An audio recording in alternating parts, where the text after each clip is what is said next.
কলকাতারও 500 বছর আগে একটি শহরের জন্ম হয়েছিল, যে শহরের নাম ভগবান শ্রীরামের নাম দিয়ে শুরু।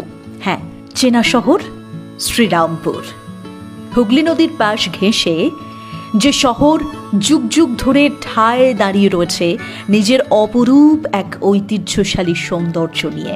একসময় যে শহরের তুলো, তৈলবীজ, চিনি ও নানা ধরনের মশলা পৌঁছে যেত এশিয়া তথা ইউরোপীয় দেশগুলোতে, সেই শহরটাই শ্রীরামপুর।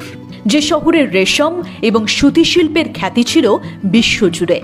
বাংলার সবচেয়ে সমৃদ্ধশালী এক বাণিজ্য নগরী ছিল এই শহর। তবে এই শহরের নাম কিন্তু শ্রীরামপুর ছিল না। হুগলি নদীর তীরে অবস্থিত এই শহরে 1755 সালে ডেনিশ এশিয়াটিক কোম্পানি শ্রীরামপুরে তাদের উপনিবেশ গড়ে তোলেন। ডেনিশদের কলোনি গড়ে তোলার প্রধান কারণই ছিল শুধুমাত্র বাণিজ্যের উদ্দেশ্যে। সেই সময় ডেনিশদের এই বাণিজ্য নগরটি ডেনমার্কের রাজা ফ্রেডরিকের নাম অনুসারে ফ্রেডরিক্সনগর নামে পরিচিত ছিল। স্থানীয় ইতিহাসবিদদের মতে শ্রীরামপুর শহরের পত্তন কলকাতা উৎপত্তির 500 বছর আগে হয়েছিল। তাই বলা হয় মহানগর জন্মের কোনো সম্ভাবনা যে সে সময় ছিল না, সেই সময়ই শ্রীরামপুর এক বাণিজ্য নগর হিসেবে নিজের পরিচিতি গড়ে তুলেছিল। ডেনিশ রাজত্বে বৃহত্তম শহরের পরিচয় পায় এই শহর।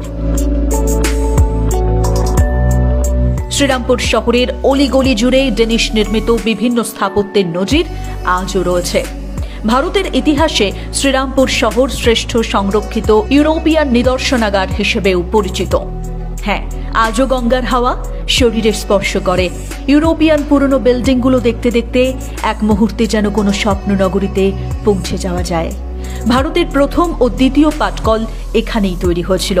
এশিয়ার প্রথম বিশ্ববিদ্যালয় শ্রীরামপুর বিশ্ববিদ্যালয় এবং ভারতে তৈরি হওয়া দ্বিতীয় কলেজ শ্রীরামপুর কলেজ, ভারতের প্রথম গ্রন্থাগার উইলিয়াম কেরি লাইব্রেরি এখানেই স্থাপিত হয়।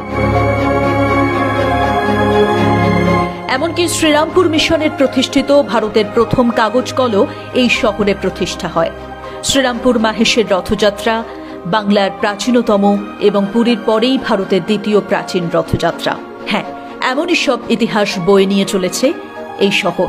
এই শহরের উল্লেখযোগ্য কিছু স্থাপত্য ও মন্দিরগুলো আকর্ষণীয়। বল্লভপুর রাধাবল্লভ মন্দির, মাহেশ জগন্নাথ মন্দির, শ্রীপুরের রাম সীতা মন্দির, চাতরা কালীশ্বর পীঠ, বল্লভপুর শ্মশান কালী মন্দির, এই সমস্ত আকর্ষণীয় জায়গা।